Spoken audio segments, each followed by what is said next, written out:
for what chat, for what everybody else was talking about right now in terms of the Clippers, DDG spoke on this as well. And this is something that I kind of like talked about a lot, to be honest. But look what DDG got to say, I guess. The way niggas be talking about the nigga. Oh, no. This is beef, chat. My bad. That's beef. That's not the right clip. Where is... Oh, this right here. Have y'all been noticing, like, less clips? Tell me if it's just me. I know why, but I want to know. I want to see if y'all notice. Y'all been noticing, right? You know what happened? I want to give y'all the inside scoop. You want to know the inside scoop? Yes, hurry up, bro. The Green app. All the Clippers, they sold out. They sold out, man. Ain't for the love of the game now. You niggas work for Eddie. Which I don't blame you, brother. Eddie got it. I get it. 100%. Them niggas work. You want to know what's funny, though? Is that he says y'all sold out, but he also gambles on kick. It's like, bro, come on, bro. For Eddie. Woo-wop thoughts. He works for Eddie. He would never clip this. Otherwise, Eddie gonna get mad. And when Eddie get mad... Yeah, so he's basically saying that, like, chat, he was basically saying how all the Clippers are selling out to kick, which I wouldn't even say it's selling out. I just think there's a reason why some of these other creators pay Clippers, right? Because it gives them exposure. And DDG, you know, try to finesse it a little bit because he does have a built-in fan base. He tried to sell his viewers a dream and say, like, oh, if you clip me, you can make hella bread, which is not the case, chat. Like, whenever you're clipping somebody big, you know, let me explain to you guys actually how the whole system of clipping and making money works. So when you're a clipper, chat, there's only a few ways that you can make money. Either you make a 1 minute long video on TikTok and you are also in the monetization program, which I think everybody knows by now is fucking shit. You can literally get 10 million views and you probably don't even get $1,000, chat. I'm gonna be honest. Second thing to get money is if you can get a sponsor, right? Or you do campaigns. So basically what that means is if y'all ever saw the steak logo in a clip, or if y'all ever saw a Rainbet logo, or really honestly any logo, more than likely that person that posted that clip is getting paid a certain amount per 1,000 views. Okay? And usually it goes from like 10 cents to 50 cents per 1,000. And if you do the math on that for per million views, you would make about, you know, $100 to $500. You said the monetization program sucks for real? Yeah. So that's kind of how it goes, right? Usually it's either the creator, you know, they will pay you directly, or they'll go through an agency and the agency will pay you. Usually you get your money through crypto, and or, you know, there's also the route where you decide to go and kick streamers, but you have to be exclusive to them, and you make about 50 cents per 1,000 views, which, mind you, even then is also tricky, because if a creator is blowing up too much, they actually lower the amount that they pay the clippers. So you're kind of incentivized to clip smaller creators to help them reach to another level. Because once they get to, you know, once they get really, really big, for example, like Clavicular, it starts to become very expensive for the company to start to pay out all those numbers, right? So imagine they're paying 50 cents per 1,000 views. So let's just say about $500. If they're paying $500 per million views, which I believe last month Clavicular got like 2 billion views or something like that, that's about 2,000, right? So you do 2,000 times... let me see, 2,000 times 500. They had to pay out just on Clavicular Clippers alone $1 million, chat. That's how much they had to pay out, $1 million fucking dollars. Okay, so the trick that they do is that, like, all right, once the streamer kind of blows up, or they really got a lot of popularity, they'll like cut how much you make from that streamer, right? And it'll be like 0.20 or 0.25 or whatever. He said, wait, so Clippers pay the streamer? No. Clippers don't pay the streamer. The streamer pays the Clippers. But anyways, going back, chat. The reason why I had explained all that was to basically tell you the dream that DDG sold when he first started streaming. Maybe not at first, but like a little bit later on when he learned about the game of clipping. He tried to tell people like, yeah, clip me, you get a bag. Clip me, you get a bag. Which in a lot of cases, unless you're the first one to upload, you're not going to get the bag. You know what I mean? And really it's just like, it's just them moving. It's just them creating or helping, the creator because they like them or for whatever reason, right? Get more, I guess, famous or more known or just get their face out there more. And then so now like if you're a Twitch streamer, it's either you gotta have your own dedicated clippers and pay them out of pocket, maybe partner up with somebody to pay them, or either or though. That's kind of how it goes. And I also did see that or somebody told me this, but they said that Wendy was talking about paying her clippers, which at this point in time is something that she should really get into, right? She should be paying her clippers because her clippers will go away once her views start to dwindle.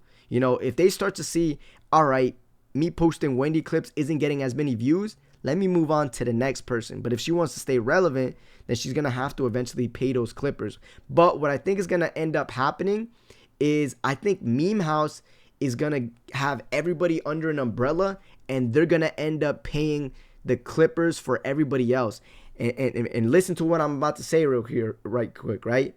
The reason why that's going to be so important is because then at one point when the clippers get so big and Meme House has all of them, they will be able to control and make any person they want famous, okay? Because they will use it off of the backs of Johnny, Evelyn, Benji, Wendy, or any basically top streamer that they use and they pay for. It's basically like you got to play the long game.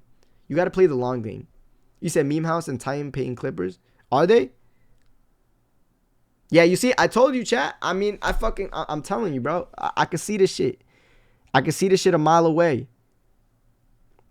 It's going to be like right now, chat. Right now, it's beneficial for Wendy and all of them to get their clips paid for because they don't have to do it out of pocket. But y'all want to know what's the problem with that? Is that eventually, like I said, when it gets big enough, they won't need those creators anymore because they would have already created or also have multiple accounts with a massive following where they can start to sign smaller creators and blow them up into bigger creators with the fandom that they already got. Yeah, they're playing. Yeah, Meme House is playing the long game, chat. And that's why I always stress out. You always want to own your own media outlets, chat. Like, it's okay for other people to clip you, but you want to be able to own your own entity too. Like, you want to have your own clipping page as well, because then you control the narrative. And also, like I said before, that those people clipping and shit, they're there for you and they're getting paid for you, not for somebody else that that could eventually steal them and make them work for, so-and-so content creator. You said allegedly? You said it's on WAP. You said Wendy gets clipped a lot, but I agree. They should pay clippers to continue posting during her breaks. Not only during her breaks, but I'm telling you, chat, there's a spark that you have, and it only lasts so long. Y'all want to know? Okay, let me break down too, actually, how Jake Paul and Logan Paul stay relevant for so long. These guys figured out the clipping method, but instead of having random clippers clip them, they showed these bigger platforms like ESPN and all these other talk shows, that have been on television but that are switching to social media. They showed them that, hey, look, I say this, I say that, or I say this controversial thing, you post me, your numbers, your engagement is going to go up. It's going to go up. So then ESPN and all these other media outlets, they saw, oh shit, yo, when Jake says this or when Logan Paul says this, you know, our numbers are going up, you know, so we can sell that to sponsors. We can say, look, you know, we're pulling in more and more views and whatnot. So it makes sense to have them there. Y'all know what I mean? And that allowed basically Logan and Jake to really not have to upload YouTube videos in order to stay relevant, because all these other media outlets were uploading their faces for them. And that's kind of how, like, you know, Wendy is right now with the Clippers. Wendy's name brings in a lot of views, but the thing is, it's not always going to be like that. And you can already kind of see it happening now, you know? Before you talk about Wendy, you get millions of views, chat. Easy 100,000, easy 50,000. Literally, bro. You're farming the fuck out of them. But it had, like, I think everybody can agree that we seen like a little like dwindle when it comes to that. Honestly, chat, I just want to say, I want to apologize real quick, chat. I'm a little fucking tired. I'm out of it today. So if I'm like stuttering or whatever, it's just I'm exhausted. I've been fucking tired as shit lately. I don't know what it is, but yeah, I'm trying my best. So, you know, I noticed that sometimes like I'm taking too long pauses and shit. Maybe I'm not really like making sense too much, but he said, do you think Clippers run the show allegedly? I don't, yes and no, And this always comes back to like how I used to preach to Clippers too, that you need to brand yourself, create a story, right? I haven't, maybe UTIG might be the only person that I noticed that does this, but you guys can create your own TV shows with these streamers. These IRL streamers, chat, if you really think about it, if somebody were to sit down and get an actual editor that knows what they're doing, they can go and clip every single day parts of each segment and then make it into an episode every day, like a novela. You know what I mean? You can add music, but there just hasn't been that person yet. There hasn't been that person that has been dedicated enough to do that basically, but in a long format way. They've only done it in clips, and they'd only done it through like storytelling with text. But I have yet to see, and that's something that like I would love to do, but I just don't have time, chat. I'm gonna be honest, bro. I don't have time for that. But yeah, that hey, for anybody out there that wants to do it, go ahead, chat, do it. I'm telling you guys that it's fucking perfect. You literally just have to get the best moments, but it has to make sense. It can't just be random shit. You got to be able to form a story.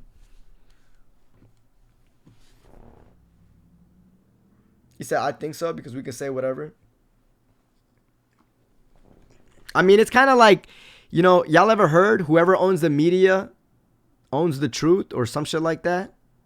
And it basically means like if there's a company that owns all the media, they can decide what goes out and what doesn't. He said, I have an idea. What is it, pretty? He said, get ready for this. AI clips coming out soon. AI clips. Okay, so let me tell you something though. The AI clips has already been a thing, but when it comes to like streaming and shit, or really like anything in general, it's a little hard because they don't know. I don't think AI or maybe somebody hasn't developed a system where they can pick the perfect moments that will get the best engagement. But the moment that AI or somebody figures out in order to train their AI to clip the perfect parts of each stream, game over for everybody, chat. Game over for every single clipper, or maybe not game over for every single clipper because they can adapt and use that. But damn near, you know, at that point, I feel like if you're a streamer, you might as well do that shit yourself, or at least hire one person to handle all that, because the AI will just start pushing all of that. He said, I'd be watching the fuck out of them fruits. Oh yeah, you talking about the fruit clips? He says, since you're so knowledgeable about the clipping world, why don't you do your ideas instead of streaming and talking about Cheeseman the whole time? There's like a segment part where you're clipping, but also explaining what you're doing and still talking to us. So you got to. Oh, like, would y'all want to see that, chat? I'd be down. I'm not gonna lie. I'd be down to take like 30 minutes or so from my stream segments and just clip. I used to do that, but the thing is, like, it'd be kind of boring though. You said we working on it, no worries. You say AI just good for picks sometimes. Save the pull. Nah. No. But she's saying do it while on stream. Yeah, I used to clip on stream, chat, but the thing is, nobody was like tuning in, bro. Everybody would like leave because they were bored. So I was like, there's no point for me to do this. I might as well just, Yeah, y'all like me yapping and shit more. That's the thing. I don't know if y'all realize, but a lot of times when I'm streaming, bro, I kind of don't stop talking because I realize that the more I talk, the more y'all stay. If I don't talk, y'all leave. He said the recent comment on your clip. What is it? Let's check it out.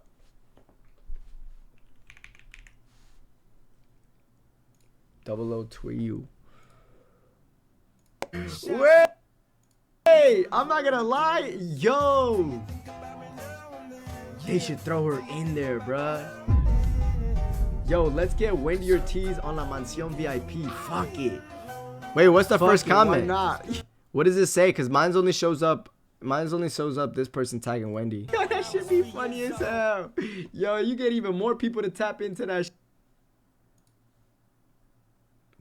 That's gonna go crazy. Watch, I guarantee you.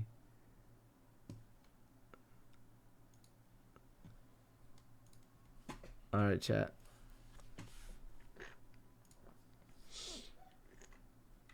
Let's wait. Hold up. Let me see. I gotta go back. Let me see. Oh my god. Chat. Before we get into more Cheeseman shit. Before we get into more Cheeseman or whatever. Yo, what the fuck is this new disease that I'm seeing? Okay, breaking news. You said a rare sight where we see this dude talk about Wendy positive. And of course, it's just because he's trying to be messy. That's crazy, bro, because I be talking positive all the time. But anyways. Look, chat. Look at this. If I call your name, you've been compromised. Britain, Canada, Denmark, Germany, the Netherlands, New Zealand, St. Kitts and Nevis, Singapore, Sweden, Switzerland, Turkey, and the United States. Those are the 12 countries the WHO have just informed their nationals have returned home after being on the cruise ship before the first death. Now, don't worry. That doesn't mean that you've got any confirmed cases or even that those individuals have or have had the virus. It just is the WHO giving a little heads up to your country saying, you might want to keep an eye on those individuals. But let's talk about an even more interesting development that happened today. And that is a Dutch air hostess, right? She has come into contact with one of the individuals on the plane. Bruh, I don't know what the fuck, chat. They're talking about how we might, bro. Yo, they're talking about how we're about to go back to quarantine again. And I'm not gonna lie, I'm not with that shit. Actually, you know what? Fuck it, bro. Low key, give me my fucking unemployment checks. We're good. This time, chat, I'm gonna keep it a buck. This time, I'm locking in, bro. The streams are going up. Y'all will have nothing else to do but to tap into my streams. So if there's another quarantine, you know what's funny, chat? Well, it's not really funny, but I think that, like, if there are quarantines, in a weird way, this is really, really fucking good for content creators. Because the biggest time that content creators made money was when it was quarantine. Because there was literally nothing for you to do but besides watch streams. But y'all will see, chat, if it does happen, all those IRL guys, they're cooked.